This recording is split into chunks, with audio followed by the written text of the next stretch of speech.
getting stuck, I see feet in the mud. You have been caught in the flood. While the water isn't parted, we run, reap what you sow, the harvest is us. You have been enjoying life, sipping the syrup and aligning the way.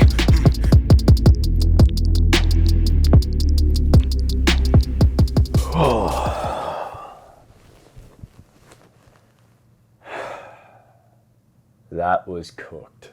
What can I say about Splendor in Grass 2022? If you enjoy good music, expensive drinks, lots and lots of mud, and lots more mud, then Splendor in the Grass 2022 was the place to be. First of all, if you don't know what Splendor in the Grass is, it's a 20-plus-year-old festival that has been hosted out in Byron Bay in New South Wales. And it is probably one of the biggest festivals that is in the Queensland, New South Wales area, that is hosted once a year, and it's a 4-day-long festival. Unfortunately, for some reason, we didn't get to really do it for the last few years. But that's okay, because it was back on this year, and we were pumped and we were ready to go. By that, I mean I totally forgot about it until Splendor sent me a reminder email saying, hey, you have 5 days until we're back on. And I went, ooh boy. So Thursday comes around, I've packed up the car, loaded up the alcohol, the bedding, everything that we'll need for the weekend. I go to pick up Amy past her vicious attack dogs. And we are just so excited to get on the road. It's at this point that Amy informs me of the weather conditions and what it's looking like, and starts showing me TikToks of people who have already arrived at the campsite who are camping the Thursday night.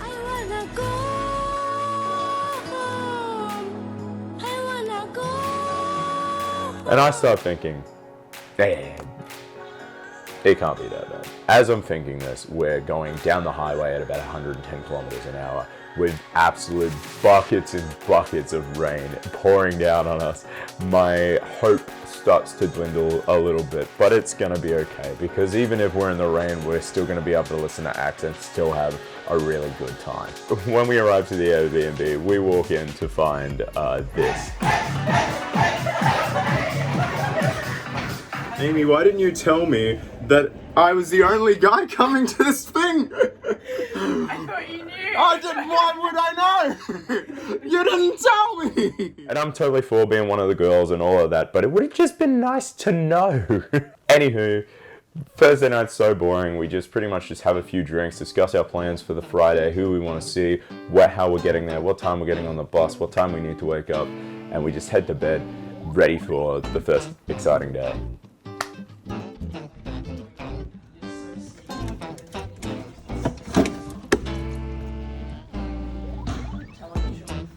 No, it's too early for this shit.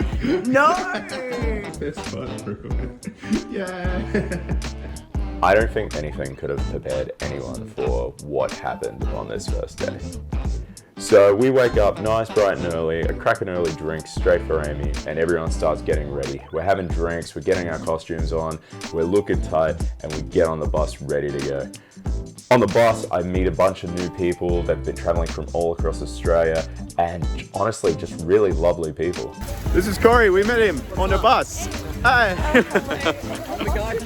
Okay, so Corey here actually had traveled all the way from Adelaide and had bought an Airbnb and everything just to come see Sophie Tucker for the one-day pass. Just keep that in the back of your mind as the rest of the day unfolds. So my day starts off a little rough as stepping off the bus, I immediately twist my ankle, which is just, oh God, if that's not a red flag, what the hell is?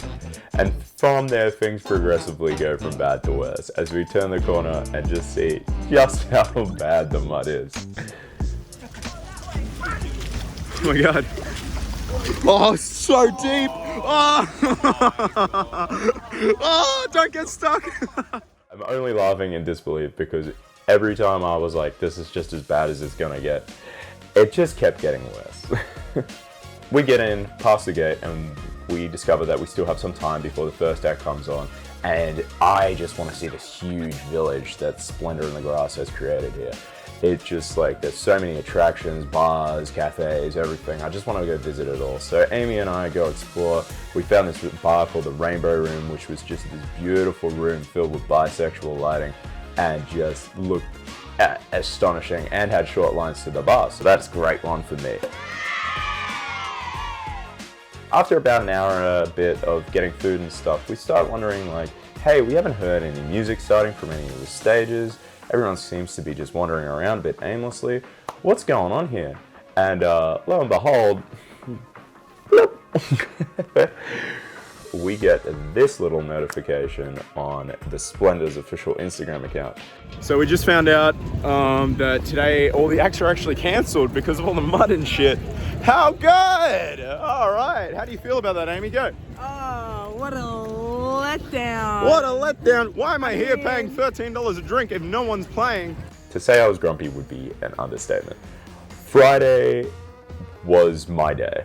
All the artists that I really wanted to see, we had Jungle, we had Gorillaz, we had Youngblood.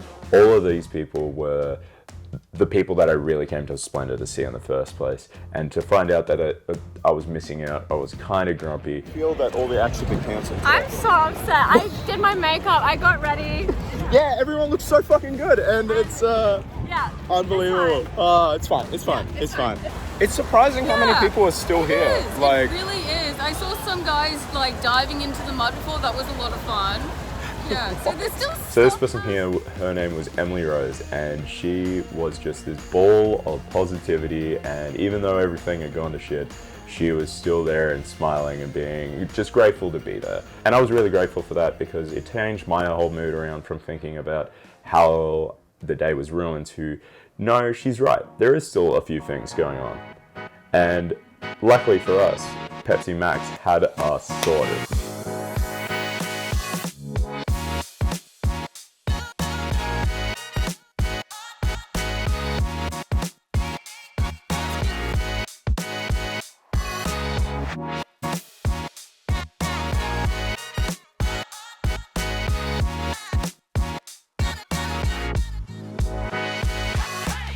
So after partying with the DJ at the Pepsi Max stand for a bit, we kind of got fed up of paying a lot for drinks when there was no music going on, and decided it was just time to jump on the bus home. I met this guy on the bus. And he's absolutely covered in mud. What'd you do for it? I got $50 at a pawn shop. So who's the real winner is my question. I hate to break it to you, I don't think you won. And I don't even really think you got that $50. I think you're full of shit. It was also at this point that we realized that the bus that we had gotten on was in fact not our bus. As we'd been sitting on the bus for about 40 minutes, we check our maps to work out that, we're exactly an hour away from where we need to be. So, we're in the middle of nowhere. We're lost. It's gonna be $120 Uber to get back because someone got on the wrong bus. Oh no. And now we're trying to find a bus back that's gonna take us an hour. She'll be right. Then for the rest of the day, it was pretty tame. We ended up just getting some drinks, going to this place called Rita's for burgers. They were so good. Definitely, if you're in that area, go and check out Rita's Burgers. It was absolutely fantastic. Cannot recommend them enough. And then, yeah, my drunk ass headed to bed just thinking about all the people who lost their day passes. Can we get some RIPs to my boy Corey? This sweet, sweet boy. I miss you, and I hope you get to see Sophie Tucker somewhere on your journeys.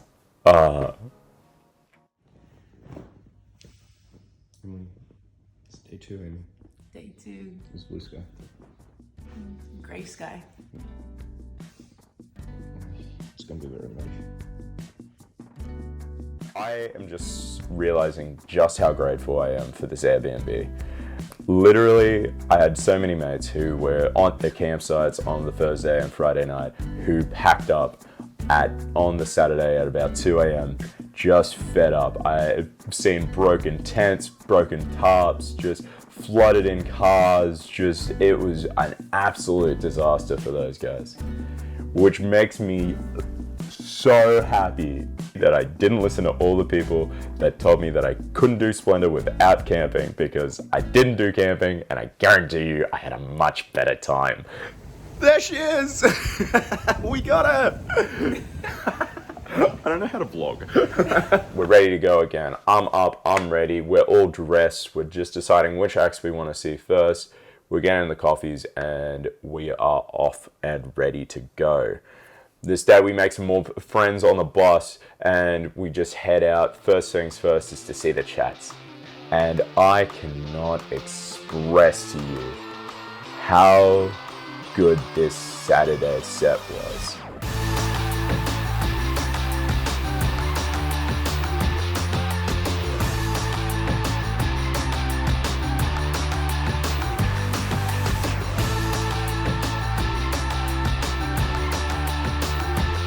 Everyone just absolutely killed it, and it was so enjoyable. My favorite set for the entire weekend, hands down, would definitely have to be Oliver Tree. I don't know if it's my photography background or like just how my mind works, but like variety is so important to a good set for me. And Oliver Tree had everything. In the hour set that he had 4 costume changes. He got into a fight with his drummer. He was practicing kung fu moves. He did scooter tricks. He ripped a bong out of his own head. Make some fucking noise!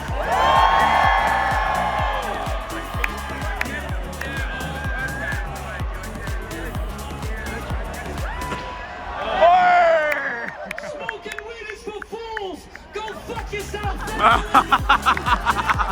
I cannot express to you how happy that set made me, even if I was ankles deep in mud at that time. Speaking of the mud, I know that they said on Saturday they had pumped out some water and the grounds were better. They were not. They were possibly much worse than Friday, because instead of only having 1,000 people there because no acts were on, they now had 50,000 people there, and the mud had just turned into like walking through concrete, like wet concrete. And if you went in too far, then you just get stuck. The most cooked thing I saw on the Saturday was at the Amphitheater, was that there was this hill at the top of the amphitheater, and at the top of the hill was a bathroom.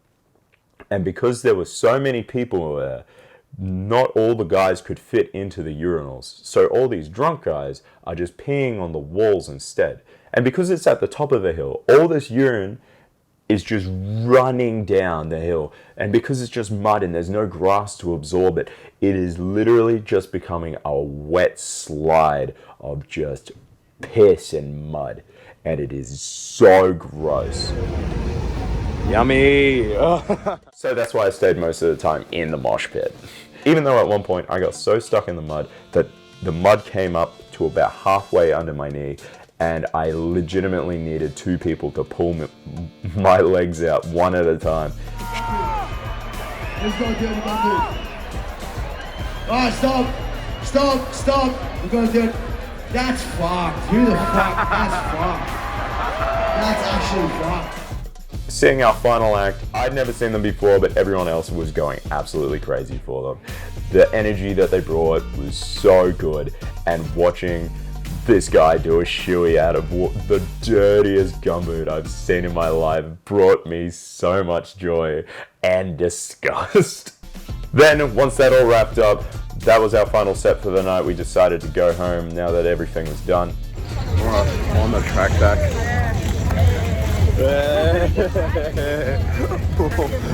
Night is young, let's go. Exiting out through the mud, we got around the corner to look at this. And while you might be looking at that and go, wow, that's a very long line to the buses, that is not a line. That is a torture device made for festival goers to slowly drive them insane over 4 to 6 hours. We're seeing movement. Push up the roots, boys, let's go. That saves me, 'cause after all, I can't get over how lovely everyone at this festival was.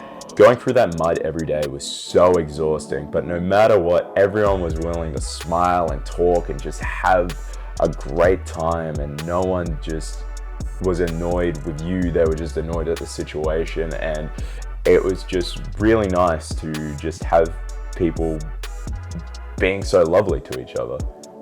But I will admit that that loveliness did wear off after about 3 hours, where all of us in the line just ended up staring at the ground where our muddy boots were, just in utter defeat, wanting to go home.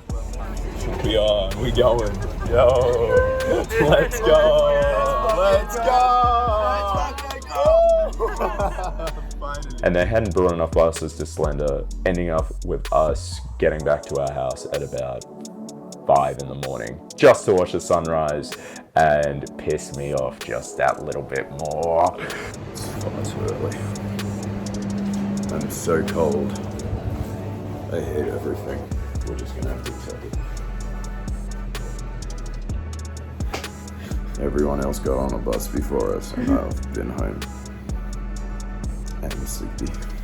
We'd actually done the calculations to see if we could have walked home faster than it would have taken us to wait for the bus. And we found out that it would have taken us 4.5 hours to walk home, and it took us almost 6 hours to get home on the bus. So,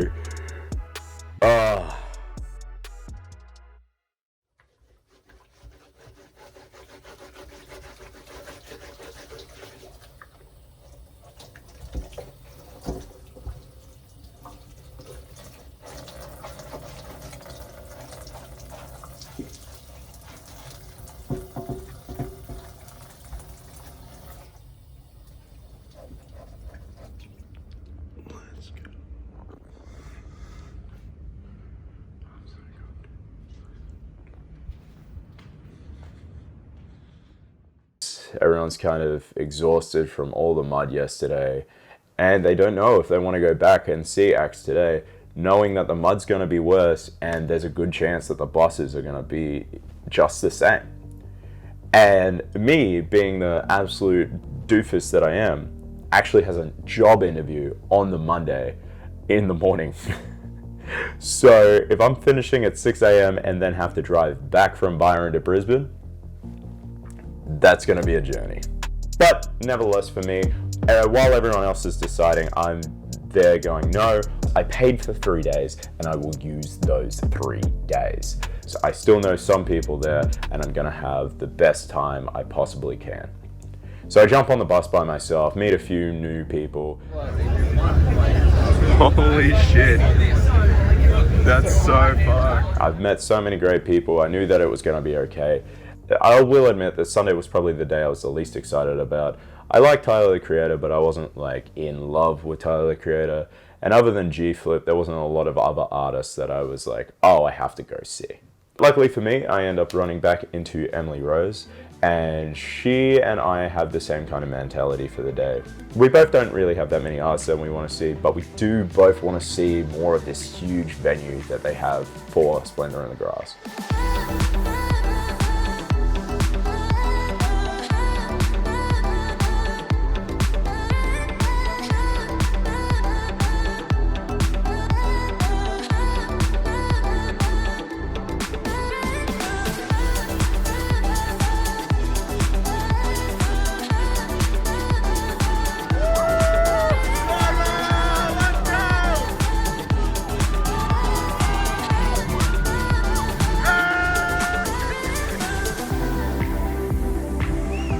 So after looking around, we end up going to Julia Stone and watching her performance, which was just absolutely outstanding. Even having a brother surprise us, which was just crazy.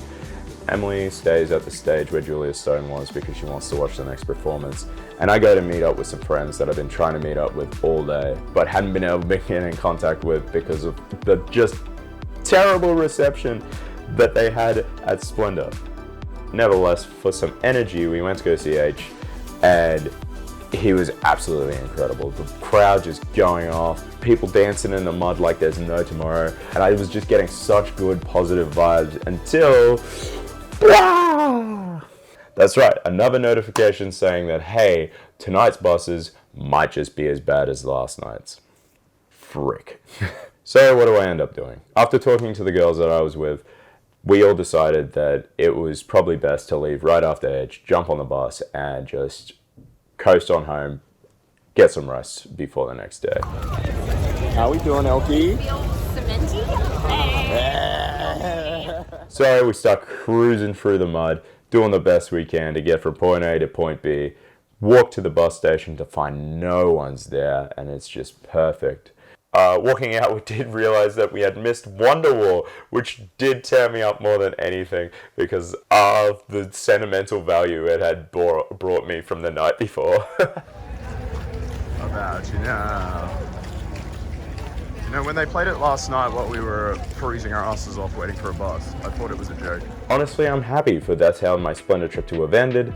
I get on the bus happy as a happy as a cow? What? Happy as a pig in mud. And sitting down, I pull out my phone and realize I don't have my wallet anymore. Somehow, from point A to point B, I lost my wallet from H to the bus, losing both my ID and about $50. Why did I have $50 in cash at a cashless festival? I don't know. I just wanted it for security. But now I don't have it, and it's gone, so it was useless. Why did I bring it? I don't know. That was Splendor's little last love kiss to me, just so that I would remember it just that little bit more. Honestly, the mud was pretty awful, and the conditions were just, but it was character building, and I met so many friends, and just got to listen to some outstanding music. So, will I be going back? I don't know. Only time will tell. But for now, we'll see.